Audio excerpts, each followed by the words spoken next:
है ना। तो जो वेद में लिखा है परमात्मा का वन, श्री राम जी महाराज ने संकेत के द्वारा बता दिया कि देखो इस प्रकार से जो है, देखो ये है। अच्छा, उस परमात्मा ये तो अपना स्वरूप बताया, कहा मैं सगुण भी हूं और निर्गुण भी है। यानी वेद में एक ही मंत्र में सगुण और निर्गुण का मंत्र मिलते हैं। मंत्रकार अद्वैतवादी जो केवल कहते हैं परमात्मा निर्गुण स्वरूप है, निराकार है, या निराकार से साकार होता है, चाहे वंश के महात्मा वैष्णव ही वर्णन करें पर हमारे समझ में नहीं आता है कि वो परमात्मा निराकार से साकार होता है। दोनों एक साथ में है, पद है। जैसे आप साकार भी हैं, निराकार है। अगर कोई न जाने तो किसी अज्ञानी से क्या कहा है, पर ज्ञानी हो गए, थोड़ी सी समझ में हो गए तो आत्मा ध्यान करिए, में लग जाइए तो आप जानते हैं कि हम सूर्य प्रकाश हैं। आत्मा में स्थित हो जाइए। आत्मा में स्थित क्या रहता है? वो जिसको आप यहाँ भावातीत कहते हैं, त्रिगुणातीत कहते हैं, ऊपर माया से ऊपर प्रकृति पार जो ध्यान में करते हैं ना, तो आत्मा ही स्थित रहती है। इसको जो है स्वरूप कहते हैं। जब केवल आत्मा रहे उसको क्या कहते हैं? तो किसी प्रकार की जो है वहां चित्त का नाश हो जाता है, बुद्धि का नाश होता है। योग्य आदमी जो है, जो थोड़ा सा भजन करने वाले या भगवान का ध्यान करने वाले, इस तरह उनमें वो निर्गुण है कि नहीं? वो निर्गुण है कि नहीं? क्योंकि गुणातीत है, हो ही जाता है इसी देह में। जान लीजिए कि हम गुणातीत हैं कि नहीं। ये स्वरूप आ गया सेवा करना का, काम करने का, भगवत कैंकरी करने का, तो क्या हो गया? साकार है, सगुण। तो सगुण निर्गुण साथ है कि नहीं? निर्गुण को बिना सगुण के जाना जा सकता है? मान ली कल्पना करिए कि सारा संसार बिल्कुल नहीं रहा,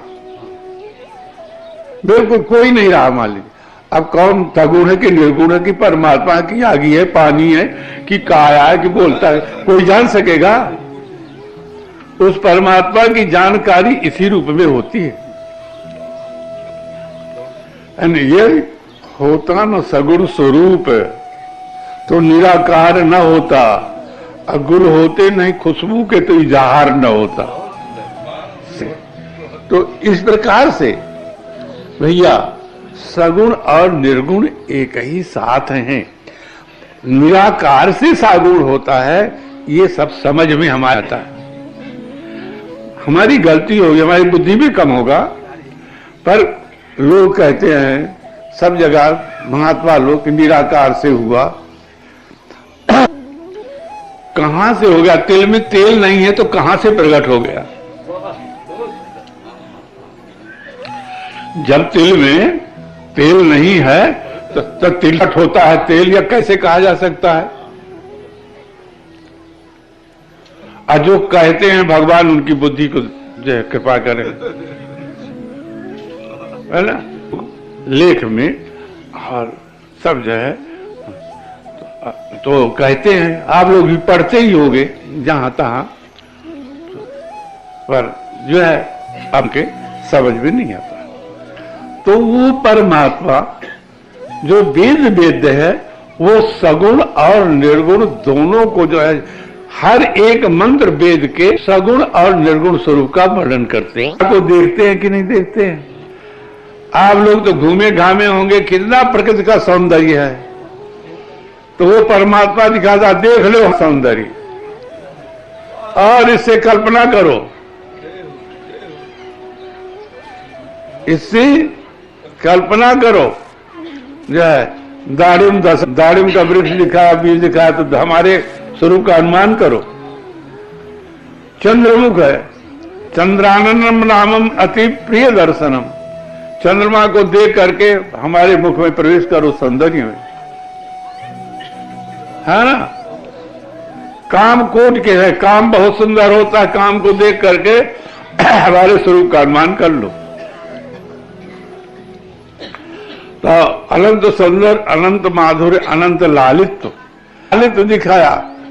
वो जो है कैसे कैसे साधारण छोटे लड़के, छोटे स्त्री, छोटे कोई भी वे कितना पहले बालकपन में कितना लालित्य रहता है ना। एक गुण में प्रवेश करने के लिए परमात्मा ने इस संसार में उस वस्तु को पैदा किया है कि तुम देख लो हम कैसे सगुण है। ये संसार सब सगुण है, हम कैसे हैं ये देख लो। तो अनंत सुंदर माधुर शौकबार सब कुछ के हम कितने बुद्धिवान हैं, हम कितनी बुद्धि है तो देख लो। ये वायुयान और ये किसकी बुद्धि से आज चल रहे हैं, रेलगाड़ी या फलाना और ढकमा या कार का कहलाता है, कम हम नाम नहीं जानते भाई। रुका का दूरदर्श का कहते हो, का हेलो ये टेलीविजन हाँ टीवी और का साहब ये किसकी बुद्धि में बैठ करके ये काम कराता है। वही है। देखने वाले अच्छी तरह से जान लिए, जानने वाले तरह से जान लिए, समझ गए। अगर लोगों को विश्वास न हो तो अपनी बुद्धि कहीं लगाए और एक उस तत्व को जानने वाला आपकी बुद्धि को कुंठित कर देगा कि नहीं अभी आप कितने बुद्धि से विचार करिए तो वो जाएगा। अगर कोई उसको रोकना चाहे तो रोक सकता है।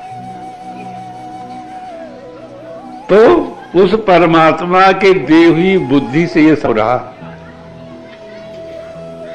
आप चलते हैं, फिरते हैं, उठते हैं, सोते हैं, जाते हैं, ये कौन है? बिन पद चले सुने बिन काना सगुण है कि नहीं? कौन पदा है आत्मा में? कौन आखियां हैं आप जो देख ले रहे?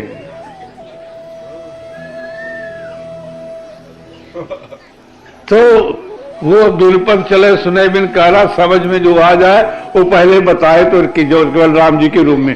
पर ये जो है समष्टि स्वरूप जो है परमात्मा का है उसमें देखिए सब बिन पद चले सुने बिन काना कर बिन कर्म करे विधि नाना, सब जो है सेवा।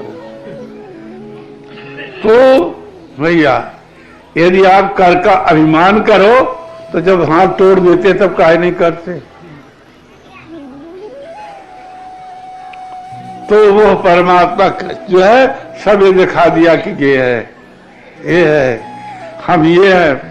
वेद की बातों को सिद्ध करने के लिए परमात्मा ने ऐसा दिखा दिया।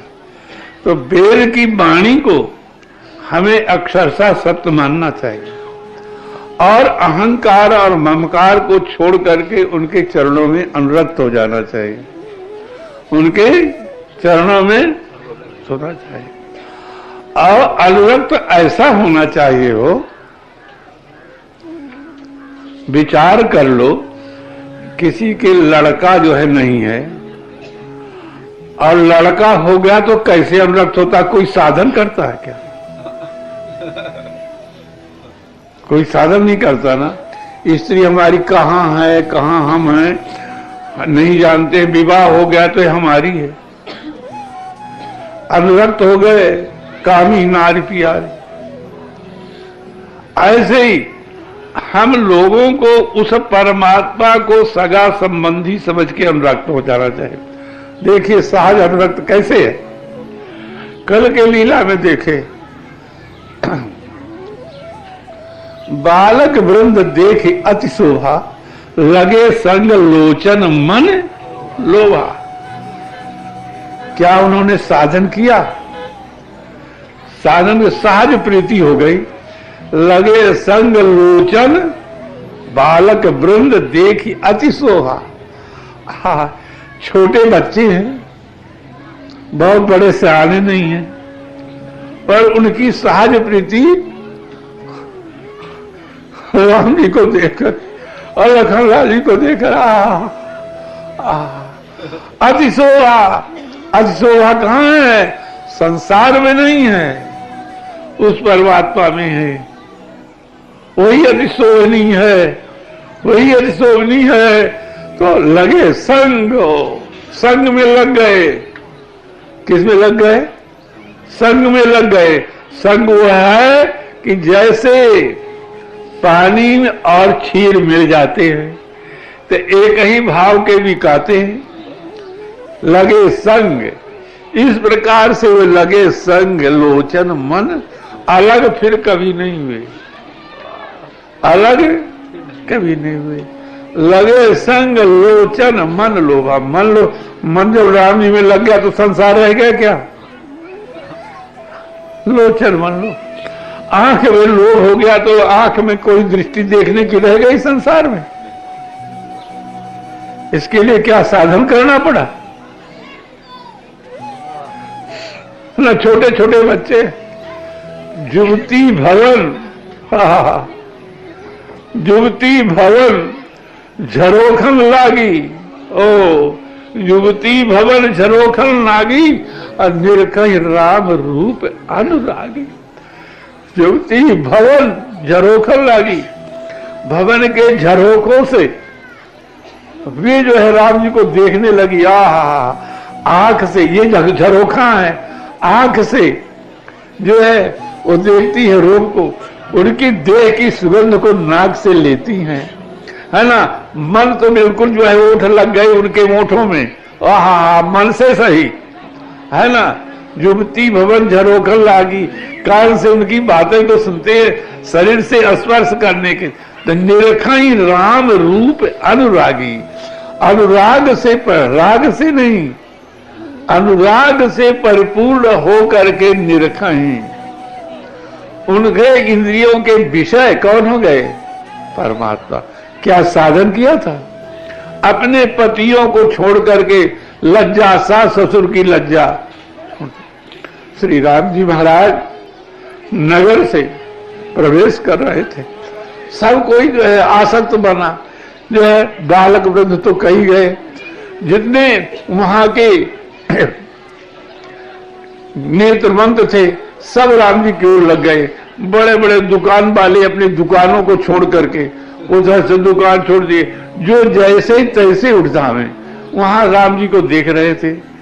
उनमें एक माई, एक स्त्री, वो स्त्री घर में स्नान कर रही थी, स्नान कर रही थी, अपने कलश में जल लेकर के और विवस्त्र नहा रही थी, अपना शरीर का मल धोने के लिए विवस्त्र नहा रही थी स्नान गृह में। अरे देवता,